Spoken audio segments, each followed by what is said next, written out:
Cliche says you can't keep a good man down, but that really didn't apply to Joseph's life, does it? Here he is, a man who has started out when he was 17 years of age, probably with all of the kinds of spoiledness and lack of wisdom that a 17-year-old has. But he didn't deserve what he got. Didn't deserve to be sold, abused by his brothers. Didn't deserve to be a slave. Didn't deserve to be falsely misrepresented, falsely accused, thrown into jail with no hope for a future. And yet, as we saw in chapter 39, the Lord was with him. In all of it, the Lord was with him. But 13 years is a long grind when there's no future. And in chapter 40, there's a glimmer of hope. In God's strange ways, the prison becomes the place where he meets palace personnel. Although how long they're going to be there, because they are under the suspicion of Pharaoh.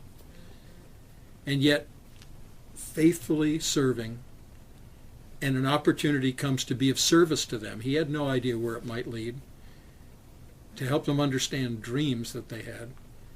And he knew it was God who was the one who could give him that wisdom. He interprets the dream, and then there's this hope that maybe now, maybe this cupbearer, when he gets out, will tell Pharaoh, and I'll be relieved of this life in a dungeon in the pit. And then he's forgotten. How do you stay faithful when you seem to be forgotten, not just by people, but even by God?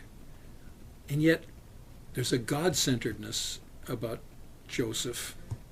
There's a God concern about Joseph that just seems to come through.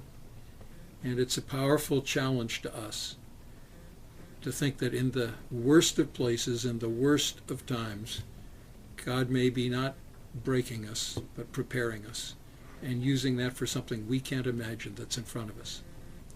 So it's a story with lots of interesting points for us to be thinking about. Hope deferred makes the heart sick, the proverb says. But how do you keep going when your heart's sick? Joseph gives us a handle on that. Have a good time as you look at God's Word together.